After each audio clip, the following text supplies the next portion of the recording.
આપણી સંકલ્પ ન્યૂઝ ચેનલને સબસ્ક્રાઇબ અને લાઇક કરો, બેલ આઇકન દબાવો જેથી આવનાર ન્યૂઝ અપડેટ્સની નોટિફિકેશન આપના મોબાઈલ પર સૌથી પહેલા પહોંચે. Like, subscribe and share the video. નમસ્કાર દર્શક મિત્રો, હું છું પૂજા ટંડેલ. સંકલ્પ ન્યૂઝમાં આપનું સ્વાગત છે.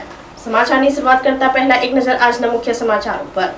નાણામંત્રી કનુભાઈ દેસાઈના અધ્યક્ષસ્થાને વાપી મહાનગરપાલિકા દ્વારા ચીરી ખાતે શ્રમદાન કાર્યક્રમ યોજાયો. ચીરીના વલ્લભનગર હેડવર્કર્સ માટે ₹3.86 કરોડના ખર્ચે 20 લાખ લીટરની ક્ષમતા ધરાવતી ટાંકીનું કામનું ખાતમુહૂર્ત કરાયું. 20મા રસ્તાના રિસરફેસિંગના કામો ડિસેમ્બર સુધીમાં અને બીજા નવા રસ્તાના કામો એપ્રિલ સુધીમાં પૂર્ણ કરાશે હોવાનું જણાવતા મંત્રી કનુભાઈ દેસાઈ. રાજ્યના નાણાં ઉર્જા અને પેટ્રોકેમિકલ્સ મંત્રી કનુભાઈ દેસાઈના અધ્યક્ષસ્થાને વાપી મહાનગરપાલિકા દ્વારા સ્વચ્છતા સેવા 2025 અંતર્ગત એક દિવસ 1 કલાક એક સાથેના સૂત્ર સાથે શ્રમદાનનો કાર્યક્રમ વાપીના ચીરી ખાતે પોલીસ સ્ટેશનની સામે યોજાયો હતો. આ પ્રસંગે મંત્રીના હસ્તે સ્વર્ણિમ જયંતિ મુખ્યમંત્રી શહેરી વિકાસ યોજના હેઠળની ગ્રાન્ટમાંથી ચીરી ખાતે વલ્લભનગર હેડક્વાર્ટર્સ માટે ₹3.86 કરોડના ખર્ચે 20 લાખ લીટરની ક્ષમતા ધરાવતી ટાંકીના કામનું ખાતમુહૂર્ત કરવામાં આવ્યું હતું. રાજ્યના કેબિનેટ મંત્રી કનુભાઈ દેસાઈએ હાલમાં ચાલી રહેલા નવરાત્રી પર્વના આગામી દિવસોમાં આવનારા દશેરા અને દિવાળી પર્વની શુભેચ્છા પાઠવી જણાવ્યું હતું કે નરેન્દ્રભાઈ મોદીએ ગુજરાતનું મુખ્યમંત્રી પદ સંભાળ્યું ત્યારથી આગામી 7 ઓક્ટોબરે એમને 24 વર્ષ પૂર્ણ થવા જઈ રહ્યા છે. આ 24 વર્ષમાં ગુજરાત અને ભારતને વિકાસ જોયો છે. પોતાના જન્મદિનની સેવા સાથે જોડી હાલમાં સેવા પખવાડિયા હેઠળ સ્વચ્છતા અભિયાન, એક પેડ માં કે નામ અને મેડિકલ કેમ્પ સહિતના અનેક પ્રજાલક્ષી સેવાના કાર્યો થઈ રહ્યા છે. ચીરી વાપીનો એન્ટ્રી પોઈન્ટ છે જેને સ્વચ્છ રાખવો દરેક નાગરિકની ફરજ છે. વાપીમાં હાલમાં ચોમાસાને કારણે જે રસ્તાઓ બિસ્માર બન્યા છે તેના રિફ્રેશિંગના કામો ડિસેમ્બર સુધીમાં ચોક્કસ રીતે પૂર્ણ થઈ જશે અને બીજા નવા રસ્તાના કામો પણ એપ્રિલ સુધીમાં પૂર્ણ કરાશે. કોન્ટ્રાક્ટરોને 3 વર્ષની જવાબદારી આપી છે. 3 વર્ષમાં જ્યાં પણ ખાડો પડે એને તરત જ પૂરવાની જવાબદારી કોન્ટ્રાક્ટરની રહેશે. આગામી 1 વર્ષમાં વાપીનો એવો વિકાસ થશે કે વાપી સંપૂર્ણ બદલાઈ જશે. ત્યારે દરેક નાગરિકની પણ ફરજ છે કે પોતે વિકાસના કામોમાં ધ્યાન આપે અને સહકાર આપે. આ પ્રસંગે આયુષ્યમાન કાર્ડ યોજનાના 5 લાભાર્થીઓને મંત્રીના સહિત મહાનુભાવોના હસ્તે કાર્ડનું વિતરણ કરાયું હતું. સફાઈ કર્મચારી પ્રજ્ઞેશ ઓઝાનું સુંદર સફાઈ કામગીરી માટે મંથલી એવોર્ડથી મંત્રીના હસ્તે સન્માન કરાયું હતું. ચીરી પ્રાથમિક આરોગ્ય કેન્દ્ર ખાતે ચાલી રહેલ આરોગ્ય શિબિરની મંત્રીએ મુલાકાત લઈ રાજ્ય સરકાર દ્વારા મળતી સુવિધાઓ અંગે દર્દીઓ સાથે સંવાદ કર્યો હતો. આ વેળા ટીબીના દર્દીઓને મંત્રીના હસ્તે મેડિકલ કીટનું વિતરણ કરાયું હતું. આ કાર્યક્રમમાં ઉમરગામના ધારાસભ્ય રમણલાલ પાટકર, વાપી મહાનગરપાલિકાના કમિશનર યોગેશ ચૌધરી, વાપી પાલિકા માજી પ્રમુખ પરેશ દેસાઈ, વિઠ્ઠલભાઈ પટેલ, માજી ઉપપ્રમુખ દેવલબેન દેસાઈ, વીઆઈએ પ્રમુખ સતીશ પટેલ, ચૂંટાયેલા હોદ્દેદારો, કાર્યકર્તાઓ, નગરજનો ઉપસ્થિત રહ્યા હતા. ગુજરાતમાં મુખ્યમંત્રી પદ નરેન્દ્રભાઈ સંભાળ્યું ત્યારથી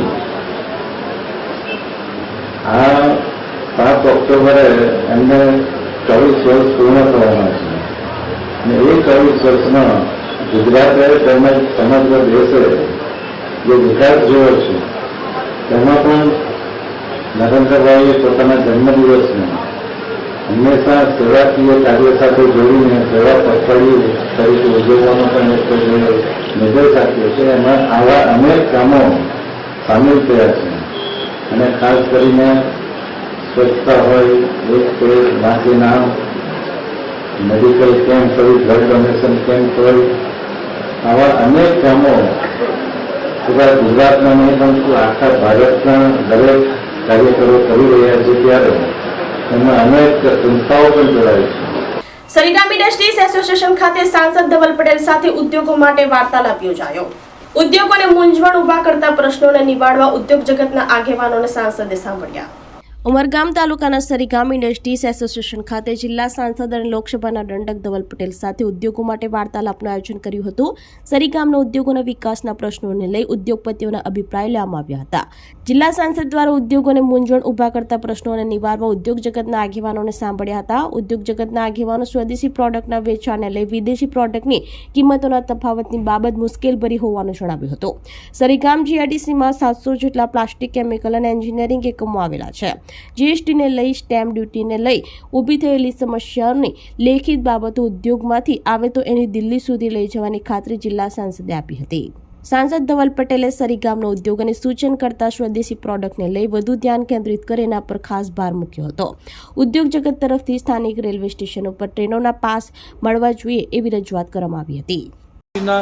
લોકોના શું પ્રશ્નો છે એ સાંભળવા માટે આ સેશનનું આયોજન કર્યું તાકી એમના સજેશન અને ફીડબેક સાંભળીને જે તે સ્તરે રજૂઆત કરવી પડે, ચાહે કલેક્ટરને કરવી પડે, રાજ્ય સરકારમાં કરવી પડે કે કેન્દ્ર સરકારમાં કરવી પડે, એના માટે ફીડબેક સેશનનું આયોજન કર્યું હતું અને બહુ સારા સજેશન, અલગ સજેશન્સ આવ્યા છે.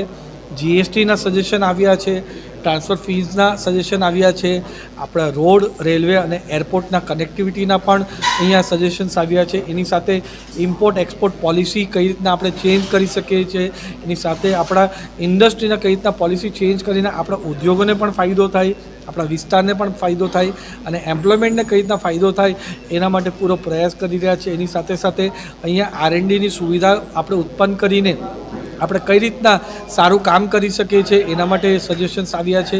અને સૌથી મહત્ત્વનું આપણું સારું લો એન્ડ ઓર્ડર સિચ્યુએશન અહીંયા જળવાઈ રહીને ઇન્ડસ્ટ્રીના આપણા મિત્રો એકદમ ફ્રીલી કામ કરી શકે એના માટે પૂરા પ્રયાસ અને ફીડબેક આવ્યા છે. બધા સજેશન પણ મેં લીધા છે. મારા તરફથી જે અમારી રાજ્ય સરકાર અને કેન્દ્ર સરકાર કામગીરી છે એની પણ મેં વાતચીત કરી છે. કપરાડામાં આદિવાસી શિક્ષિત યુવા ખેડૂતે પોલી હાઉસ સ્ટ્રક્ચર સહિત ₹49 લાખની સબસિડીનો લાભ લઈ ખોલ્યા આર્થિક સમૃદ્ધિના દ્વાર. ગામડાના યુવકે વૈશ્વિક કક્ષાએ ટેકનોલોજી સાથે તાલમેલ કેળવી વિદેશમાં થતા ફૂલની ખેતીને ઘર આંગણે લઈ આવી કૃષિ ક્ષેત્રે ક્રાંતિ કરી.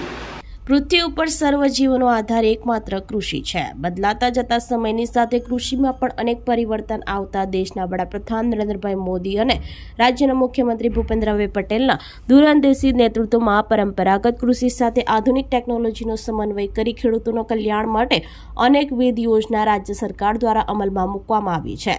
જેનાથી પ્રેરાય અનેક શિક્ષિત યુવાનો પણ ખેતી તરફ વળી સરકારની કલ્યાણકારી કૃષિ યોજનાનો લાભ લઈ આર્થિક સમૃદ્ધિના દ્વાર ખોલી રહ્યા છે.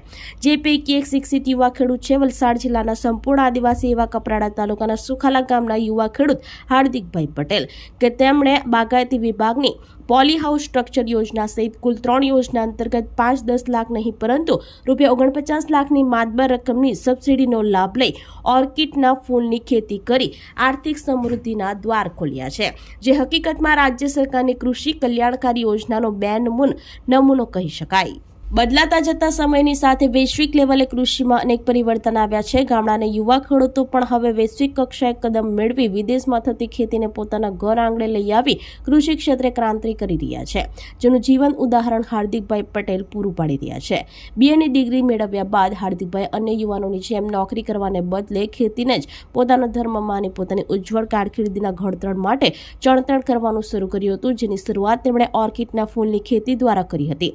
ચાલુ સિઝન તેઓ મહિને ₹1 થી 1.5 લાખ અને ઓફ સિઝનમાં મહિને ₹60,000 થી 70,000 સુધીની આવક કમાઈ રહ્યા છે. રાજ્ય સરકાર પણ આવા સાહસી યુવા ખેડૂતોના સર્વાંગી વિકાસની નેમ સાથે તેઓને બળ પૂરું પાડી ગુજરાતના વિકાસને આગળ ધપાવી રહ્યા છે. તો આવો જાણીએ તેમની સફળતાની કહાની તેમના મુખે.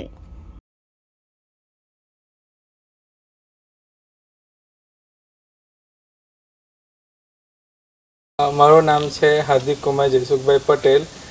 મારું ગામનું નામ છે સુખાલા, એ કપરાડા તાલુકામાં આવે છે. મેં BAનો અભ્યાસ કર્યો હતો. અમે પારંપરિક ખેતી કરતા હતા પહેલાં, હવે જરાક આધુનિક ખેતી પર અમે પ્રયાસ કર્યો છે નવો. એમાં અમે આધુનિક ખેતીમાં ઓર્કિડની ખેતી કરે છે. ઓર્કિડ આપણે ફ્લોરિકલ્ચરમાં આવે છે, તે સોઇલેસ ખેતીમાં આવે છે, માટી વગરનું. એનું માર્કેટ બી સારું છે. નવી ટેકનોલોજી હિસાબે ખેતી થઈ છે. એમાં ફ્લાવરની ક્વોલિટી પ્લસ એનું વેચાણ બી સારું થાય છે. આમાં ઓર્કિડમાં મેં અને પાણી છે, RO વોટર આપું છું. પ્લસ મારે સોલર લાગ્યું છે, સોલરથી RO પ્લાન્ટ ચાલે છે. આ ફૂલોની માંગ છે, બોમ્બે છે, સુરત છે. લગ્નનો સિઝનો ગણપતિમાં વધારે માંગ હોય છે ફ્લાવરની, ને આનું માર્કેટ આખું વરસ રહી છે. ફૂલની દર મહિને આવક 70,000 થી 80,000 રૂપિયા થાય છે. એમાં પછી માર્કેટના અલગ ભાવ પ્રમાણે રહી છે. અમુક ટાઈમ ₹1,00,000-1.5 લાખ બી થાય છે. મેઇન સિઝન પ્રમાણે લગ્ન સિઝન હોય કે તહેવારો પર થોડી ફૂલની આવકમાં વધારો થાય છે. અંકલેશ્વરમાં ઇન્ડોનેશિયન કોલસાનો જથ્થો સાથે 5 ઇસમો ₹54.31 લાખના મુદ્દામાલ સાથે ઝડપાયા. ગોડાઉનમાં ગેરકાયદેસર સંગ્રહ કોલસાનું વેચાણ કરતા ડમ્પરો, લોડર મશીન સહિતનો સામાન જપ્ત કરાયો. ભરૂચ પોલીસ અધિક્ષક અક્ષય રાજ અને વડોદરા વિભાગના પોલીસ મહાનિરીક્ષક સંદીપસિંહના આદેશને પગલે પાનોલી પોલીસે એક મોટી સફળતા મેળવી છે. અંકલેશ્વરના નેશનલ હાઈવે નંબર 48ની બાજુમાં આવેલ કામધેનુ એસ્ટેટ 2માંથી ગેરકાયદેસર સંગ્રહ કરાયેલા ઇન્ડોનેશિયન ઇમ્પોર્ટ કોલસાનો વિશાળ જથ્થો ઝડપી પાડવામાં આવ્યો છે. પાનોલી પોલીસ સ્ટેશનની ટીમ નાઇટ પેટ્રોલિંગમાં હતા ત્યારે તેમને બાતમી મળી હતી કે બાકરોલ ગામની સીમમાં આવેલ કામધેનુ ઇન્ડસ્ટ્રીયલ એસ્ટેટ 2ના પ્લોટ નંબર 6 અને 7ના ગોડાઉનમાં ગેરકાયદેસર રીતે ઇન્ડોનેશિયન કોલસો રાખી તેનું વેચાણ કરવામાં આવી રહ્યું છે. આ બાતમીના આધારે પોલીસે તાત્કાલિક દરોડો પાડ્યો હતો. રેડ દરમિયાન ગોડાઉનમાં કોલસાના અલગ અલગ ઢગલાઓ પડેલા જણાયા હતા. સાથે જ કોલસો ભરેલા 3 ડમ્પર, 1 લોડર મશીન અને 5 વ્યક્તિઓ પણ હાજર હતા. આ 5 વ્યક્તિઓ ગોડાઉનમાં રાખેલા કોલસા સંબંધિત કોઈ આધાર પુરાવા રજૂ કરી શક્યા ન હતા. પોલીસે આ રેડમાં કુલ 54,31,280નો મુદ્દામાલ જપ્ત કર્યો છે. પોલીસે હાજર મળી આવેલા 5 આરોપીઓની ધરપકડ કરી કાયદેસરની કાર્યવાહી હાથ ધરી છે, જેમાં સમીર અલ્તાફ સૈયદ, આકાશ ગંગાદીન રાજપૂત, કવલજીત સિંહ, સુબેગ સિંહ, કુલવેન્દ્ર સિંહ, જસવંત સિંહ અને સુગંધ કુમાર સુરેશ સિંહનો સમાવેશ થાય છે. આ સમગ્ર કામગીરી પાનોલી પોલીસ સ્ટેશનના પોલીસ અધિક્ષકો, અધિકારીઓ અને કર્મચારીઓની ટીમ દ્વારા સફળતાપૂર્વક કરવામાં આવી છે. ભરૂચથી રિપોર્ટર અવી સૈયદ, સંકલ્પ ન્યૂઝ.